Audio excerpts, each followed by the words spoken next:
Fractional knapsack with greedy algorithm. Dalam pembahasan knapsack algorithm, fractional knapsack algorithm tujuan serta solusi.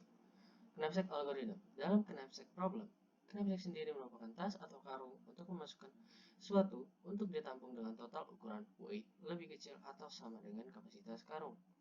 Knapsack problem merupakan masalah di mana terdapat masalah optimasi pada benda untuk dapat dimasukkan ke dalam wadah dengan limitasi daya tampung.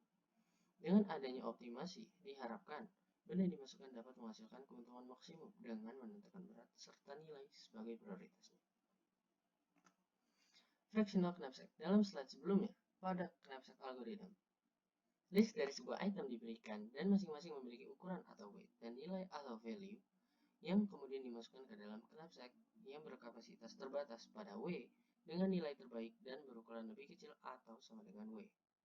Terdapat beberapa tipe knapsack yaitu 0 to 1 knapsack seperti yang di atas atau fractional knapsack dan 0 or 1.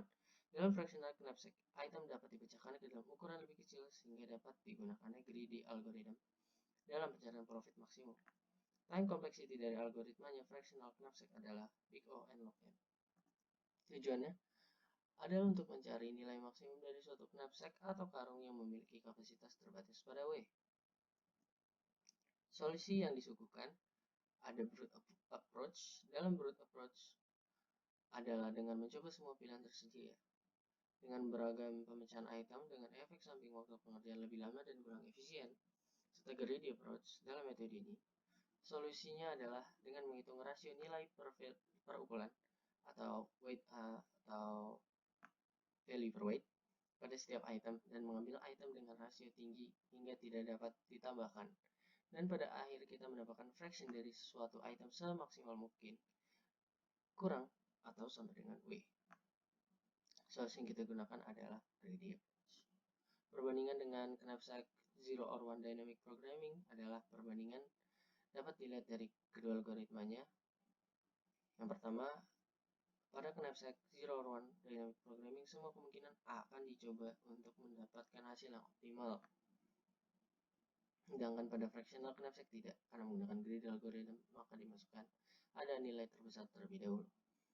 Lalu pada knapsack dynamic programming, satu barang hanya memiliki dua kemungkinan, dimasukkan atau tidak sama sekali, sedangkan pada fractional kita dapat membagi menjadi weight yang diperlukan pada knapsack. Pada contohnya, di soal ini, misalkan ada suatu karung dengan kapasitas 5 kg sebagai W-nya atau weight-nya. Pak Joji menjual buah-buahan hasil panen di kebunnya dengan harga 1 kg semangka 9.000, 4 kg jeruk 10.000, 3 kg mangga 9.000, serta 2 kg melon 4.000. Untuk mencari value per weight terbesar, maka kita bisa melihat di sebelah kiri terdapat V per weight atau value per weight-nya, di mana ada 1 kg 9.000 dan 3.000 untuk 1 kg-nya, lalu ada 2.500 untuk 1 kg-nya dan 2.000 untuk setiap 1 kg-nya. Dimana jika diterjemahkan ke dalam soal, ada 1 kg semangka bervalue 9.000, 1 kg jeruk bervalue 2.500, 1 kg mangga bervalue 3.000 dan 1 kg melon bervalue 2.000. Dengan greedy algorithm, buah yang dimasukkan adalah buah yang memiliki value tertinggi, maka diambillah semangka dan dimasukkanlah ke dalam karung. Maka karung memiliki kapasitas W 5-1 yang berarti tersisa 4 dengan value 9.000. Setelah itu dimasukkan 3 kg mangga, W sama dengan 4-3 karena ada 3 kg dengan value terbesar kedua yaitu value-nya 9.000, maka 9.000 ditambah 9.000 berarti terdapat 18.000.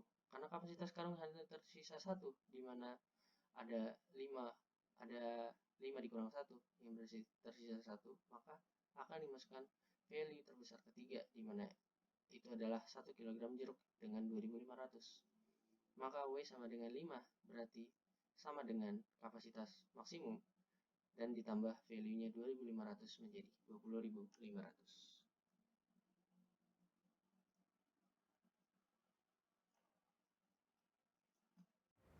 Oke, jadi untuk implementasi algoritma knapsack, pertama dibuat fungsi knapsack bertipe float yang memanggil array value, array weight, dan W yang merupakan batas kapasitas dari knapsack. Setelah itu dibuat variabel now dan sisa yang bertipe integer, yang masing-masing digunakan untuk mengetahui weight knapsack yang sudah terisi saat ini, dan sisa digunakan untuk mengetahui weight knapsack yang masih tersisa. Setelah itu dibuat variabel total yang bertipe float yang digunakan untuk menyimpan total value yang sudah masuk ke dalam knapsack. Setelah itu dilakukan looping variabel i dari 0 hingga n-1. Jika knapsack akan diisi dengan W ke i masih lebih kecil atau sama dengan batas W-nya, atau bisa dilihat di sini, if now plus W ke i kurang dari sama dengan W, maka akan dimasukkan semua W ke i dan value-nya akan ditambahkan juga. Jadi now-nya akan ditambahkan dengan W ke i dan total akan ditambahkan dengan value i. Else, jika knapsack akan diisi dengan W ke i dan nilainya sudah melebihi batas W-nya, maka kita mencari sisa W yang masih bisa diisi, atau sisa sama dengan W dikurang now, dan total akan diisi dengan value dikali dengan banyaknya W yang bisa dimasukkan ke dalam knapsack, yaitu sisa per W i dikalikan dengan value-nya. Jadi total akan ditambahkan dengan value ke i dikali float dari sisa per W ke i. Setelah itu break dari loop karena knapsack sudah penuh. Lalu return total untuk mengembalikan nilai total value dari knapsack. Untuk implementasi sorting berdasarkan value per weight, di sini dibuat prosedur sort yang digunakan untuk mengurutkan nilai value per weight paling besar. Di sini yang digunakan adalah bubble sort. Pertama digunakan looping i dan j dari 0 hingga n-1 apabila value j per weight j kurang dari value j plus 1 per weight j plus 1, atau jika harga per kilo pada indeks j lebih besar dari j plus 1, maka akan ditukar pada kedua array weight dan value dengan tujuan mendapatkan array yang terurut berdasarkan value persatuan yang paling besar. Jadi di sini weight j dengan weight j plus 1 ditukar menggunakan temp sebagai variabel sementaranya, dan value j dengan value j plus 1 ditukar dengan temp 2 sebagai perantaranya. Lalu untuk driver code-nya atau fungsi mainnya di sini, pertama kita memasukkan banyak data. Setelah itu kita memasukkan kapasitas knapsack-nya. Lalu dilakukan dekorelasi array sesuai dengan banyak data yang kita masukkan. Setelah itu kita menginput weight dan value sebanyak banyak data yang kita masukkan tadi. Lalu dilakukan sorting untuk mengurutkan data-data tadi dari yang paling besar. Setelah itu akan dicetak weight dan value yang telah kita input tadi. Lalu dicetak juga profit optimal dari knapsack, dari fungsi knapsack yang dilakukan di awal tadi. Itu return 0. Selesai. Lalu untuk outputnya, ini ada contoh outputnya. Pertama masukkan banyak data, di sini dimasukkan 4. Lalu masukkan kapasitas knapsack, di sini dimasukkan 5. Lalu untuk weight satunya masukkan 1, value satunya dimasukkan 9000, weight 2-nya dimasukkan 3, value-nya dimasukkan, value 2-nya dimasukkan 9000, weight 3-nya dimasukkan 4, value 3-nya dimasukkan 10000, weight 4-nya 2, value 4-nya dimasukkan 4000. Lalu akan dicetak apa yang sudah kita input tadi. Di sini value-nya dari 1234, ini 1342, dan weight-nya 9000, 9000, 10000, 4000. Lalu dapatkan profit optimalnya sama dengan 20.500,00 karena bertipe float. Nah, untuk kesimpulannya, pada fractional knapsack 0 to 1, greedy algorithm akan dicari nilai tertinggi dari value per weight dari barang-barang yang akan dimasukkan ke dalam knapsack. Karena menggunakan greedy algorithm, maka barang yang dimasukkan pertama kali ke dalam knapsack adalah barang yang memiliki value per weight terbesar. Saat knapsack masih tersisa, tapi barang selanjutnya itu memiliki weight lebih dari sisa, barang tersebut akan diambil seusai sisa dari knapsack tersebut. Yang kedua, solusi dari fractional knapsack 0 to 1 greedy algorithm akan menghasilkan output yang optimal, karena value yang dibandingkan memiliki weight yang sama. Nah, berikut adalah sumber dari apa yang telah kami kerjakan. Sekian dari kelompok kami, kurang lebihnya mohon maaf. Assalamualaikum.